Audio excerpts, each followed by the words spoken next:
Pada hari ini, kami sepakat untuk melakukan perjalanan ini. Aku, Agus, serta 3 sahabatku, Hendra, Dedi, dan Joko, memang sering menjelajahi alam liar Kalimantan, yang terkenal dengan hutan-hutannya yang masih perawan.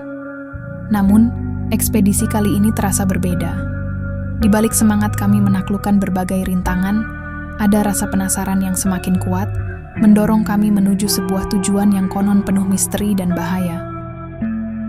Desas-desus tentang sebuah desa tersembunyi di hutan Kalimantan telah lama beredar di kalangan penduduk setempat. Konon, desa itu tak bisa ditemukan oleh sembarang orang, dan mereka yang berhasil keluar pun sering membawa pengalaman buruk yang menghantui sepanjang hidup mereka. Beberapa warga memperingatkan agar kami tak masuk terlalu jauh ke dalam hutan. Namun, ada juga yang percaya bahwa desa itu benar-benar ada, dihuni oleh makhluk-makhluk yang bukan manusia. Rasa penasaran kami mengalahkan ketakutan. Setelah berdiskusi dan menyiapkan segala perlengkapan, kami memutuskan untuk berangkat mencari desa itu. Persiapan kami sangat matang. Hendra membawa peta yang ia peroleh dari penduduk lokal, sementara aku sendiri menyiapkan senter, pisau, dan beberapa perlengkapan standar lainnya. Perjalanan awal terasa menyenangkan. Sepanjang jalan kami berbincang dan tertawa, bahkan bercanda tentang kemungkinan bertemu makhluk gaib yang mungkin akan menyambut kami di desa tersebut. Seakan-akan kami melupakan semua kisah menyeramkan yang pernah diceritakan oleh penduduk setempat. Namun, suasana perlahan berubah. Hutan terasa semakin sunyi. Aku mulai merasakan hawa dingin yang aneh, seolah ada sesuatu yang mengawasi kami dari kegelapan. Kami terus melangkah mengikuti jalur yang ditunjukkan oleh Hendra. Namun, tiba-tiba langkah kami terhenti oleh seorang pria tua yang sudah berdiri di sana sejak entah kapan. Wajahnya penuh kerutan dan tatapannya tajam, seakan mencoba menembus isi hati dan pikiran kami. "Kalian tahu kemana kalian akan pergi?" tanyanya dengan suara serak. Desa itu bukan tempat untuk sekadar bertualang. Banyak yang mencoba mencapainya, tapi tak pernah kembali. Aku berusaha tersenyum, lalu menjelaskan bahwa kami hanya ingin melihat desa itu dengan mata kepala sendiri, sekadar bagian dari petualangan. Namun, pria tua itu hanya menggeleng pelan, tampak tak setuju. "Kalau begitu terserah kalian," katanya akhirnya sebelum berbalik pergi. "Ingat, desa itu tidak menerima tamu sembarangan. Jika kalian tak punya tujuan jelas, jangan harap bisa kembali." Kami hanya berdiri terpaku, merasa bingung dengan peringatan tersebut. Kata-katanya terdengar seperti ancaman, namun juga peringatan yang harus diperhitungkan. Meski demikian, dorongan petualangan yang bercampur dengan keberanian dan sedikit sikap tak acuh membuat kami tetap melanjutkan perjalanan, menepis rasa takut yang mulai mengintai di benak masing-masing.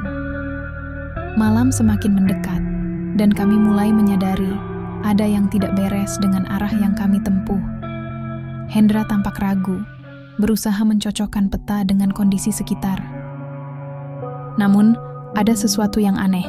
Setiap kali kami merasa telah menemukan jalur yang benar, pepohonan tampak berubah, dan tanda-tanda alam seakan menggiring kami ke arah yang berbeda.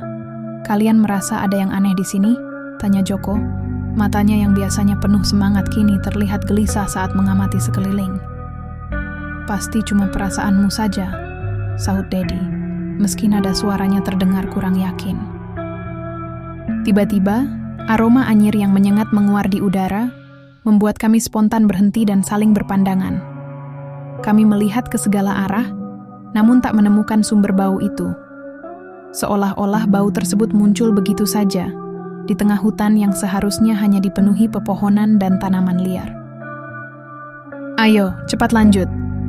Mungkin ada bangkai binatang di sekitar sini," kata Hendra sambil mempercepat langkahnya, berusaha mengabaikan perasaan tak nyaman yang mulai menyelimuti kami semua. Semakin jauh kami berjalan, suasana semakin mencekam. Hutan yang tadinya terasa tenang kini seolah berubah menjadi makhluk hidup yang mengawasi setiap gerakan kami dari balik pepohonan. Dari kejauhan, terdengar suara ranting patah, disusul oleh gemerisik dedaunan yang terdengar seperti langkah-langkah halus yang mengikuti kami. Ketika akhirnya menemukan tempat yang cukup datar dan aman untuk mendirikan tenda, langit sudah gelap. Dengan hati-hati, kami menyiapkan perkemahan dan menyalakan api kecil untuk menghangatkan diri. Namun, meskipun api berkobar, udara malam terasa semakin dingin, seperti ada sesuatu yang tak terlihat menyentuh kulit kami. Saat beristirahat, bayangan pria tua yang memperingatkan kami sebelumnya terus menghantui pikiranku. Apakah desa itu benar-benar ada?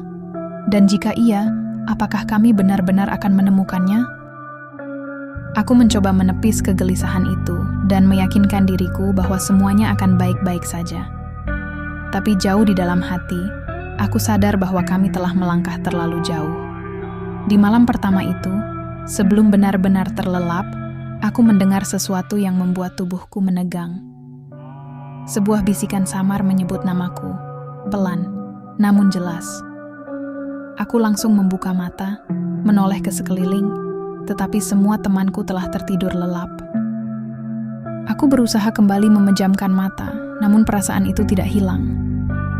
Ada sesuatu yang mengawasi kami dari kegelapan.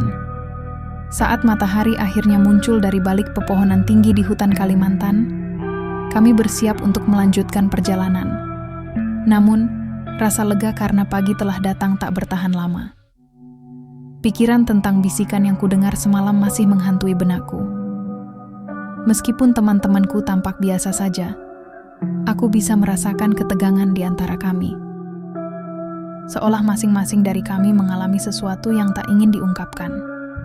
Perjalanan hari itu terasa semakin aneh. Hutan yang kami lalui tampak berbeda dari sebelumnya. Walaupun peta menunjukkan arah yang benar, lingkungan di sekitar kami tampak terus berubah, seakan-akan kami berjalan dalam lingkaran tanpa ujung. Jalur yang seharusnya datar kini dipenuhi akar-akar besar yang menjulur ke segala arah, menghambat langkah kami. Setiap langkah terasa semakin berat, dan semakin jauh kami masuk ke dalam hutan, suasana pun semakin sunyi. Tak lama kemudian, terdengar suara langkah kaki dari belakang, seolah-olah ada seseorang yang mengikuti kami. Aku menoleh beberapa kali, tetapi tak ada siapapun di sana. Aku mencoba meyakinkan diriku bahwa itu hanya perasaan semata, namun suara langkah itu semakin jelas. Anehnya, ritmenya mengikuti langkah kami. Dedi, yang berjalan di depan, tiba-tiba berhenti. Matanya tertuju ke sisi kanan, menatap tajam ke arah deretan pohon yang tampak lebih gelap dibandingkan sekitarnya. "Kalian dengar sesuatu?" tanyanya lirih. Kami semua mengangguk tanpa mengucapkan sepatah kata pun. Tiba-tiba, bau anyir yang kemarin sempat tercium kembali menguar di udara. Namun, kali ini lebih menyengat, membuat perut kami terasa mual. Rasanya seperti ada sesuatu yang mendekat, mengintai dari tempat yang tak terlihat. "Ada yang tidak beres di sini," bisik Joko. Suaranya bergetar. Kepercayaan diri yang pagi tadi masih tersisa kini perlahan menghilang. Kami mempercepat langkah, berharap bisa menjauh dari bau itu. Namun, entah bagaimana, aroma anyir itu terus mengikuti kami, semakin pekat seiring dengan langkah yang kami ambil. Pada saat yang sama, suara langkah kaki samar kembali terdengar. Kali ini disertai bisikan lirih yang terdengar seperti sedang memanggil kami. Aku berhenti sejenak dan mencoba mendengarkan lebih jelas. Detik berikutnya, jantungku nyaris berhenti berdetak. Bisikan itu menyebut namaku. "Arif." Suara itu begitu pelan, namun terdengar jelas, seakan berasal dari balik pepohonan. Darahku berdesir. Aku menoleh ke arah teman-temanku, tetapi mereka tampak tidak menyadarinya. Dengan gugup, aku mengatur napas dan berusaha mengabaikan suara itu. Di tengah perjalanan, tiba-tiba Hendra berlari kembali ke arah kami. Wajahnya pucat pasi, napasnya tersengal-sengal. Aku melihat sesuatu, bayangan hitam, di sana, katanya terbata-bata, menunjuk ke arah pepohonan lebat di depan kami. Kami semua menoleh ke arah yang ditunjuk Hendra, tetapi tak ada apapun di sana. Meski begitu, perasaan diawasi semakin kuat. Semakin jauh kami melangkah. semakin banyak kejadian aneh yang terjadi. Suara langkah kaki yang mengikuti, bisikan samar yang tak jelas asalnya, bau anyir yang datang dan pergi, serta bayangan sekilas yang terlihat di antara pepohonan besar yang tumbuh liar di sekitar kami. Aku mulai merasakan ada sesuatu yang sangat tidak beres dengan perjalanan ini. Tak lama kemudian, kami menemukan sesuatu yang tak seharusnya ada di tengah hutan yang sunyi. Di hadapan kami, terdapat bekas perapian yang masih tersusun rapi dengan kayu yang tampak baru saja dipadamkan. Anehnya, tak ada jejak kaki lain selain jejak kami sendiri. Daddy, yang terlihat semakin cemas, berbisik pelan, "Kita harus kembali. Ini sudah terlalu jauh." Namun, Hendra masih tetap bersikeras. Rasa penasarannya mengalahkan ketakutan. Ia berargumen bahwa kami sudah berjalan terlalu jauh untuk mundur, dan bahwa bekas perapian itu mungkin ditinggalkan oleh kelompok petualang lain sebelum kami. Dalam hati kecilku, aku tahu ini bukan tanda biasa. Akhirnya, dengan berat hati, kami memutuskan untuk tetap melanjutkan perjalanan. Kami mencoba menenangkan diri, mengabaikan semua pertanda ganjil di sekitar kami. Namun, usaha itu sia-sia. Ketegangan semakin memuncak ketika satu persatu dari kami mulai melihat hal-hal yang tak masuk akal. Joko, yang berada di barisan paling belakang, tiba-tiba berteriak panik. "Aku melihat seseorang." Kami semua sontak berbalik. Wajahnya pucat pasi, tangannya gemetar saat menunjuk ke arah pepohonan di kejauhan. Ada wanita berpakaian putih, dia berdiri di sana, menatapku tanpa ekspresi. Katanya terbata-bata. Kami segera mengarahkan pandangan ke tempat yang dimaksud, tetapi tidak ada siapapun di sana. Malam itu, setelah mendirikan tenda dan menyalakan api unggun, suasana semakin mencekam. Udara dingin terasa menusuk hingga ke tulang, dan di balik gelapnya hutan, seolah ada sesuatu yang mengintai, menunggu waktu yang tepat untuk menampakkan diri. Meskipun tubuh terasa lelah, tak satu pun dari kami benar-benar bisa tidur nyenyak. Aku berbaring di dalam tenda, tetapi pikiranku dipenuhi oleh suara-suara dan bayangan-bayangan yang kami alami sepanjang hari. Setiap kali aku mencoba memejamkan mata, sosok wanita berpakaian putih yang dilihat Joko kembali menghantui pikiranku. Tepat tengah malam, aku terbangun oleh suara aneh. Ternyata, teman-temanku juga terjaga.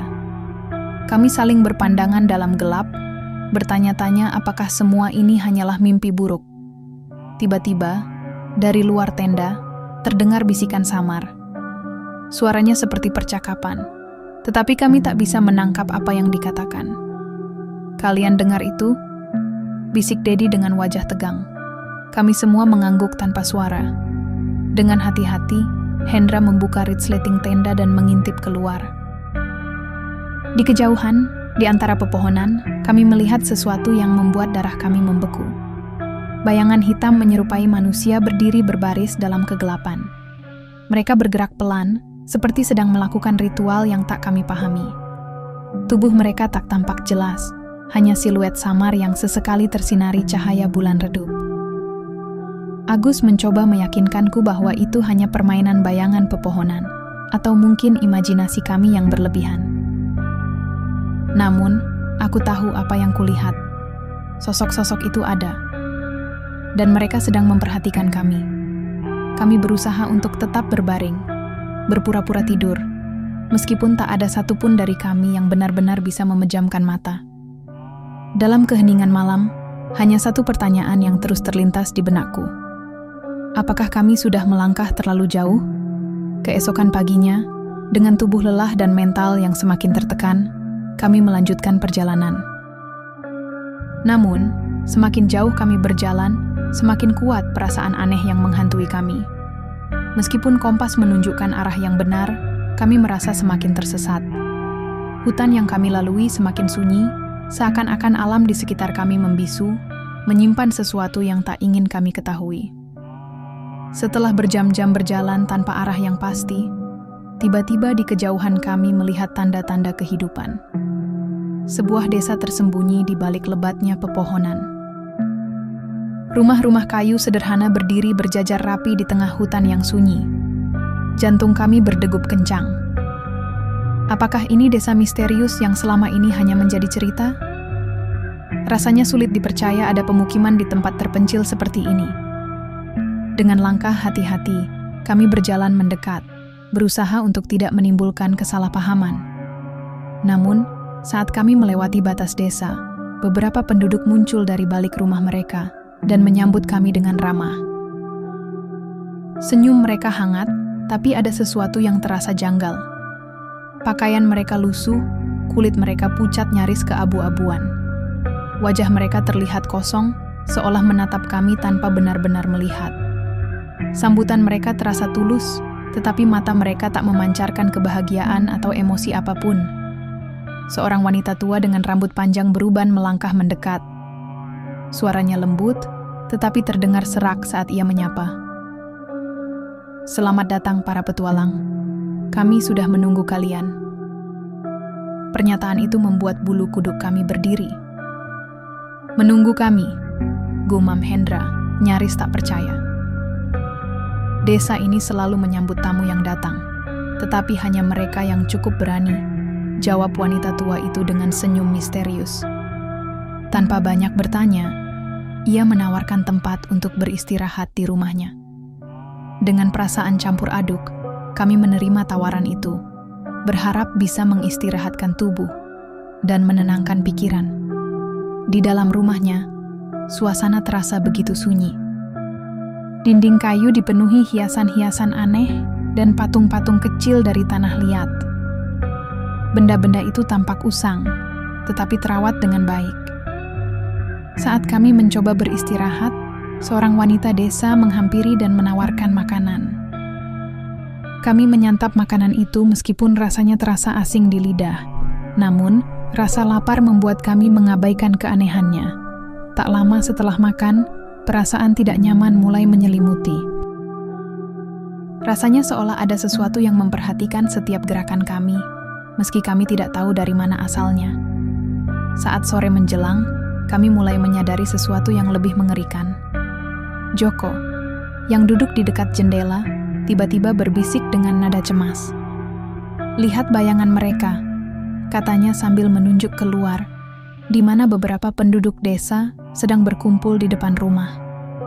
Aku mengikuti arah tunjukannya, dan jantungku nyaris berhenti berdetak. Bayangan para penduduk desa itu tampak aneh. Panjang, berlekuk-lekuk seperti ranting pohon, dan sama sekali tidak sesuai dengan bentuk tubuh mereka yang seharusnya. Ini tidak benar," bisik Dedi dengan suara gemetar, menatap kami dengan wajah pucat. Saat itu, kami semua mulai menyadari ada yang tidak beres. Desa ini bukanlah desa biasa. Penduduknya, meskipun tampak ramah, menyimpan sesuatu yang gelap dan tak wajar. Kami berusaha tetap tenang, menahan diri agar tidak panik. Namun, semakin lama, tatapan para penduduk terasa semakin mengintimidasi, seolah mereka sedang mengawasi dan menunggu sesuatu. Malam itu, kami diberi kamar untuk beristirahat di rumah yang sama. Tapi, ketenangan malam itu terganggu oleh suara-suara aneh.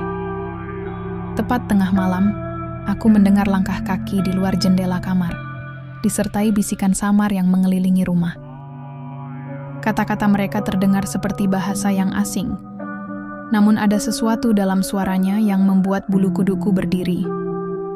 Dengan hati-hati, aku mengintip melalui celah jendela, dan apa yang kulihat membuat napasku tertahan. Di tengah lapangan desa, para penduduk berkumpul dalam formasi lingkaran, mengelilingi api unggun besar yang menyala terang di bawah sinar bulan. Mereka berdiri kaku, pandangan mereka kosong, sementara mulut mereka bergerak seperti sedang melantunkan sesuatu yang tidak bisa kami dengar. Rasa takut mulai menguasai kami. Aku berbisik kepada teman-temanku, mencoba mencari cara untuk keluar dari desa ini. Dedi tampak ragu. "Kalau kita kabur sekarang, kita bisa tersesat di hutan," katanya pelan. Namun, perasaan bahwa kami berada dalam bahaya semakin kuat. Akhirnya, kami sepakat untuk bertahan hingga pagi, berharap semuanya akan terasa lebih baik saat matahari terbit. Tapi di lubuk hati, kami tahu bahwa pagi mungkin tidak akan mengubah apapun. Malam itu, kami tidur dalam ketakutan. Telinga kami selalu waspada terhadap suara sekecil apapun. Aku mencoba memejamkan mata, tetapi bayangan para penduduk desa yang mengitari api unggun terus menghantui pikiranku. Keesokan paginya, saat kami membuka pintu, suasana desa terasa lebih sunyi dari sebelumnya. Tak ada seorang pun di luar, seolah-olah penduduk desa telah lenyap begitu saja. Di tanah depan rumah, kami menemukan jejak kaki yang mengarah keluar desa. Jejak itu tampak begitu jelas, seolah-olah ingin menunjukkan jalan kepada kami. "Mungkin ini jalan keluar kita," bisik Joko dengan nada ragu. Dengan perasaan campur aduk antara lega dan takut, kami mengikuti jejak tersebut, berharap bisa segera meninggalkan tempat ini. Namun, di setiap langkah, aku merasa ada sesuatu yang memperhatikan kami, seolah desa ini belum benar-benar melepaskan kami. Kami terus melangkah, mengikuti jejak kaki yang tampak seakan-akan memang sengaja dibuat agar kami mengikutinya. Rasa takut dan kegelisahan terus membayangi, tetapi ada juga secercah harapan untuk menemukan jalan keluar. Langkah demi langkah kami lalui dengan hati-hati.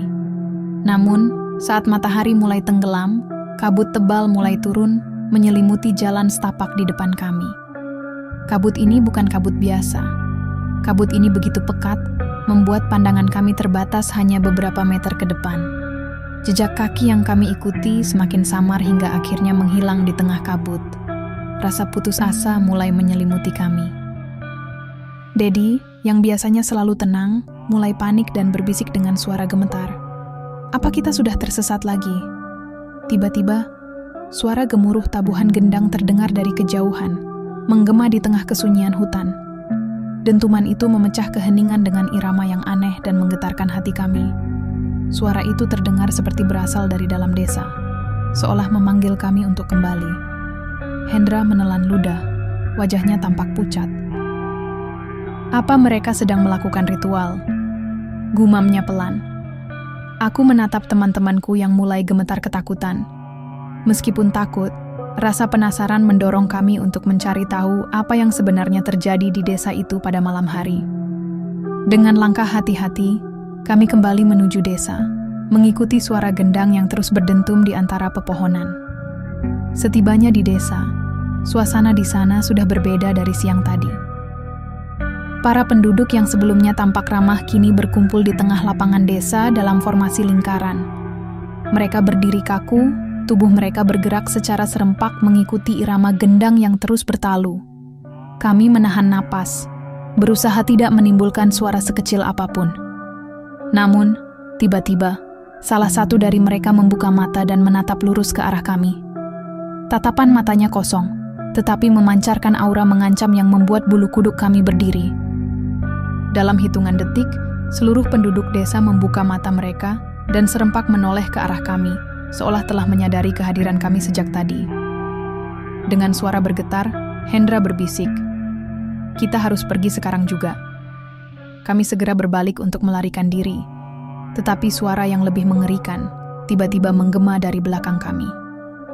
Suara itu terdengar seperti seseorang yang menangis dan tertawa dalam waktu bersamaan, menciptakan suasana yang begitu menyeramkan. Di antara para penduduk desa yang berdiri dalam lingkaran, seorang wanita tua yang sebelumnya menyambut kami muncul perlahan, matanya menatap lurus ke arah kami. Wajahnya tampak semakin pucat, dan tatapannya penuh misteri saat menatap kami. "Mengapa kalian ingin pergi?" tanyanya dengan suara lembut, namun mengandung nada menyeramkan. "Bukankah kalian telah diundang untuk tinggal bersama kami?" Tak ada satupun dari kami yang mampu menjawab. Kaki kami terasa kaku, seolah tertanam di tanah karena ketakutan. Wanita tua itu perlahan mendekat. Wajahnya yang dipenuhi keriput semakin dekat ke arah kami, dan napasnya yang dingin terasa menusuk kulit. "Jangan takut, ini adalah bagian dari perjalanan kalian," katanya dengan senyum lebar. Namun, senyum itu bukanlah senyuman ramah. Ada sesuatu yang mengerikan tersembunyi di balik ekspresinya. Tiba-tiba Joko, yang berdiri paling dekat dengannya, mulai berteriak kesakitan.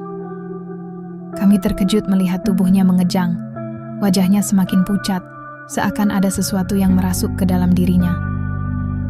Dengan suara lirih penuh kesakitan, Joko mencengkeram kepalanya sebelum jatuh tersungkur ke tanah, berguling-guling dalam penderitaan yang tak terlihat penyebabnya. Kami ingin menolongnya, tetapi sebelum sempat mendekat, Joko tiba-tiba bangkit. Matanya terbelalak, tetapi tak ada tanda kehidupan di sana. Aku melangkah mundur, merasakan ketakutan luar biasa. Joko yang biasanya penuh semangat dan humor kini hanya berdiri diam, tanpa ekspresi, menatap kami dengan kosong. Suara gendang terus berdentum, mengisi udara dengan ritme yang memabukkan dan menyesakkan dada. Lalu, dengan suara berat dan dingin yang bukan miliknya, Joko berbicara, "Kalian tidak bisa pergi. Desa ini adalah milik kalian sekarang." Panik mulai menguasai kami. Aku dan teman-teman berusaha tetap tenang sambil mencari cara untuk melarikan diri. Namun, setiap langkah yang kami ambil selalu membawa kami kembali ke tempat yang sama. Desa ini, dengan segala keanehan dan penduduknya yang misterius, seolah mengurung kami dalam lingkaran tanpa jalan keluar. Kami akhirnya berlari sekuat tenaga, tanpa memikirkan arah, hanya ingin menjauh dari desa itu. Namun sekali lagi, kabut tebal muncul, menghalangi pandangan kami. Di balik kabut yang semakin pekat, sosok para penduduk desa mulai bermunculan satu persatu. Tatapan mereka kosong, namun terasa mengancam. Dengan napas tersengal, aku berteriak kepada teman-temanku, "Cepat, kita harus keluar dari sini." Langkah kami tiba-tiba terhenti saat terdengar suara cekikikan dari belakang. Ketika kami menoleh, para penduduk desa telah berdiri membentuk lingkaran di sekitar kami, seolah-olah menutup setiap kemungkinan jalan keluar. Di tengah lingkaran itu, Joko berdiri dengan senyum lebar yang mengerikan. Ia kini benar-benar telah menjadi bagian dari mereka. Kami terpaku, tak mampu bergerak, sementara tatapan dingin mereka seakan mengunci setiap gerakan kami. Saat itu, kami menyadari bahwa desa ini tidak akan membiarkan kami pergi begitu saja. Setelah melihat perubahan mengerikan pada Joko, ketakutan kami mencapai puncaknya. Kami tidak pernah membayangkan bahwa desa ini benar-benar akan menelan kami satu persatu. Dengan panik, kami berlari kembali ke arah pepohonan, meninggalkan desa di belakang, berharap bisa menemukan jalan keluar. Namun, suasana hutan yang gelap dan sunyi justru semakin menambah ketegangan. Hendra dan Dedi berlari di depanku. Langkah mereka semakin cepat seiring rasa takut yang mencengkeram kami. Tak ada hal lain yang terpikirkan selain melarikan diri sejauh mungkin dari tempat terkutuk itu. Entah bagaimana, aku merasa kami hanya berputar-putar di tempat yang sama. Pohon-pohon di sekitar tampak lebih rapat, seakan membentuk dinding yang menghalangi jalan kami. "Hendra, apakah kita benar-benar tersesat?" tanya Agus dengan suara bergetar. Aku hanya bisa mengangguk tanpa bisa berkata apa-apa.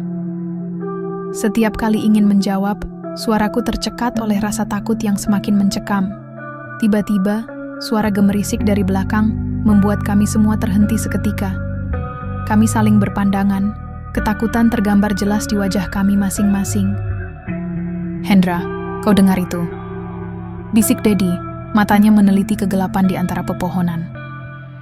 Tanpa peringatan, Dedi tiba-tiba berlari lebih jauh ke dalam hutan, meninggalkan aku dan Hendra. Kami hanya bisa menatapnya dengan kebingungan saat sosoknya perlahan menghilang di balik bayang pepohonan. Kami memanggil namanya berulang kali, tetapi hanya keheningan yang menjawab. Beberapa detik kemudian, terdengar jeritan Dedi yang menggema di tengah hutan, jeritan memilukan yang memecah kesunyian malam, sebelum akhirnya terhenti begitu saja. Apa yang terjadi padanya?" tanya Hendra dengan suara bergetar. Aku tidak tahu harus berkata apa. Rasa putus asa mulai merayap dalam benakku. Namun kami tidak bisa berhenti di sini. Dengan langkah berat, kami terus berjalan, berharap bisa menemukan jalan keluar, atau setidaknya seseorang yang bisa membantu. Tak lama kemudian, Hendra mulai menunjukkan tanda-tanda ketakutan yang semakin dalam. Ia terus menoleh ke belakang, seakan merasa ada sesuatu yang mengikutinya. Kau melihat mereka, Agus, bisiknya, sambil menunjuk ke arah kegelapan di antara pepohonan. Aku menatap ke arah yang dimaksud, tetapi tidak melihat apapun selain bayangan pohon yang bergoyang tertiup angin. Namun, wajah Hendra tampak semakin pucat. Ia mulai bergumam sendiri, mengatakan bahwa ada sosok-sosok aneh berdiri di antara pepohonan, mengawasinya. Aku mencoba menenangkannya, tetapi ketakutannya semakin menjadi-jadi. Mereka mengincar kita harus pergi sekarang juga, teriak Hendra dengan mata melotot ketakutan. Aku berusaha menahannya, tetapi dalam sekejap, ia berbalik dan berlari tanpa menoleh ke belakang. Aku memanggil namanya dengan panik, tetapi langkahnya semakin jauh. Hingga akhirnya, yang tersisa hanyalah suara gemerisik dedaunan yang tertiup angin. Aku berdiri sendirian di tengah hutan yang gelap. Perasaan takut semakin mencengkeram, menyadarkanku bahwa kini aku satu-satunya yang tersisa. Aku duduk terdiam, berusaha mengatur napas sambil mengumpulkan keberanian untuk terus melangkah. Di dalam hati, perlahan-lahan aku mulai kehilangan harapan. Suara-suara aneh dan bayangan-bayangan misterius mulai memenuhi pikiranku. Aku menoleh ke sekeliling dan menyadari sesuatu yang mengerikan. Pohon-pohon di hutan ini tampak seolah hidup, memperhatikan setiap gerakanku. Di kejauhan, terdengar suara yang sangat familiar. Suara Hendra memanggil namaku, tetapi nadanya terdengar aneh. Awalnya, aku merasa lega mendengar suaranya, namun ada sesuatu di dalam hatiku yang mengatakan bahwa ini tidak benar. Suara itu terdengar datar, tanpa emosi, seolah bukan suara Hendra yang sebenarnya. Agus, kemana kamu pergi? Ayo, kita pulang bersama. Suaranya terus memanggil, semakin dekat dan semakin jelas. Jantungku berdegup kencang. Rasa takut merayap ke seluruh tubuhku, membuat bulu kudukku berdiri. Dalam kepanikan, aku mulai berlari tanpa arah, berusaha menjauh dari suara itu. Namun, setiap kali aku berhenti, suara tersebut selalu terdengar semakin dekat, seakan terus mengikutiku kemanapun aku pergi. Aku mencoba menenangkan diri, tapi suara-suara itu mulai bercampur dengan sesuatu yang lebih menyeramkan. Bisikan samar, tawa kecil, dan tangisan lirih dari balik pepohonan. Dengan napas tersengal, aku menoleh ke belakang, dan di sana, di antara pepohonan, berdiri sosok Hendra. Ia menatapku dengan mata kosong, tubuhnya kaku, seolah menungguku. Wajahnya terlihat pucat, dan di bibirnya tergurat senyum kecil yang mengerikan. Jantungku hampir berhenti berdetak. Dengan ketakutan yang tak terlukiskan, aku berteriak dan kembali berlari sekuat tenaga, mencoba melarikan diri dari sosok itu. Namun, meski aku sudah berlari sejauh mungkin, setiap kali aku menoleh, Hendra masih ada di sana. Tatapannya tetap sama, senyumannya tak berubah, seolah mengisyaratkan bahwa aku tak akan pernah bisa lari darinya. Ketika tenagaku hampir habis, kakiku tersandung sesuatu, dan aku terjatuh keras ke tanah. Aku merintih kesakitan, lalu berusaha bangkit. Namun, saat aku mendongak, dadaku langsung terasa sesak. Sosok-sosok itu telah berdiri di sekelilingku. Mereka mengurungku dalam lingkaran yang semakin mengecil, membuatku tak punya ruang untuk melarikan diri. Wajah-wajah mereka tampak familiar, penduduk desa, wanita tua, semua yang pernah kulihat di tempat terkutuk itu. Mereka bergerak perlahan, semakin mendekat. Mata mereka kosong, tetapi senyuman menyeramkan menghiasi wajah mereka, membuat ketakutanku semakin menjadi. Tiba-tiba, suara tabuhan gendang kembali terdengar, menggema di telingaku dengan irama yang mencekam. Suaranya semakin keras, semakin menusuk, hingga kepalaku terasa berdenyut hebat. Itulah hal terakhir yang kuingat sebelum semuanya berubah menjadi gelap gulita. Aku terbangun dalam kegelapan total. Suara gemuruh aneh terus menggema di telingaku, membuat seluruh tubuhku terasa lemas. Setiap kali mencoba bergerak, tubuhku seakan menjadi berat, menolak untuk bangkit. Perlahan, mataku terbuka, hanya untuk disambut oleh pemandangan yang membuat darahku membeku. Aku berada di tengah lapangan desa, di bawah langit malam yang dipenuhi bintang, dikelilingi oleh penduduk desa yang berdiri dalam keheningan. Mereka menatapku dengan pandangan kosong dan menakutkan. Di tengah lingkaran itu, seorang wanita tua berdiri tegak di depanku. Aku mengenalinya. Dia adalah orang yang menatap kami saat pertama kali memasuki desa. Wajahnya masih dihiasi senyum janggal yang terasa semakin menyeramkan. Di belakangnya, bayangan-bayangan lain mulai bermunculan. Wajah-wajah yang kukenal, Dedi, Hendra, dan bahkan Joko, kini berdiri di antara mereka. Tapi mata mereka kosong, pandangan mereka mati. Mereka bagaikan patung yang hidup tanpa jiwa. Wanita tua itu perlahan melangkah mendekat. Dia mengangkat tangannya dan membisikkan sesuatu yang nyaris tak terdengar, namun getarannya seakan menjalar ke seluruh tubuhku. Kalian datang tanpa izin. Sekarang, kalian semua telah menjadi bagian dari kami. Aku mencoba melangkah mundur, tetapi tubuhku tidak bisa digerakkan. Ketakutan melumpuhkanku sepenuhnya.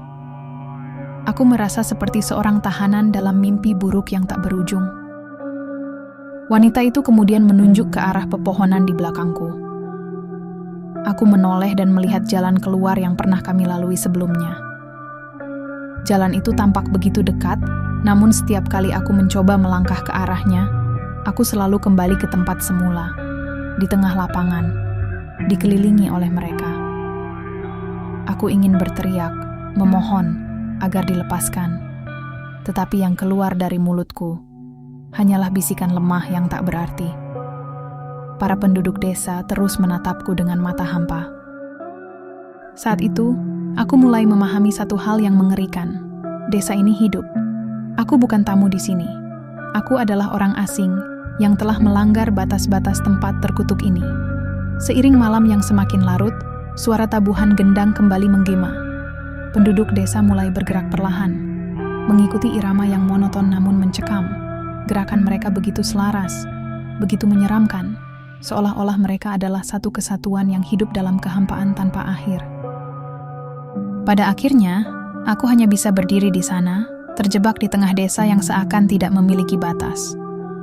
Waktu terasa berhenti, dan perlahan aku merasakan sesuatu yang aneh merayap ke dalam diriku, sebuah dorongan untuk menjadi bagian dari mereka, untuk tenggelam dalam keheningan abadi yang menyelimuti tempat ini. Di detik-detik terakhir kesadaranku, aku mulai memahami kengerian yang sebenarnya. Desa ini bukan sekadar tempat terkutuk. Desa ini adalah penjara tanpa jalan keluar, perangkap bagi jiwa-jiwa yang tidak pernah diizinkan pergi. Aku tahu, cepat atau lambat, aku akan menjadi seperti mereka, berdiri dalam keheningan, dengan tatapan kosong, terperangkap dalam lingkaran tanpa akhir. Keesokan paginya, tim penyelamat menemukan tubuhku bersama teman-temanku. Kami tergeletak di tengah hutan, tanpa ada jejak penduduk desa, atau tanda kehidupan lainnya selain kami. Tubuh-tubuh kami ditemukan dalam keadaan mengenaskan. Wajah kami membeku dalam ekspresi ketakutan yang begitu mendalam, seolah-olah telah melihat sesuatu yang tak bisa dijelaskan dengan kata-kata. Kini, hanya kisah ini yang tersisa sebagai peringatan. Desa itu mungkin masih ada di luar sana, menunggu mereka yang berani masuk tanpa izin, menunggu jiwa-jiwa baru untuk menjadi bagian dari kehampaan abadi.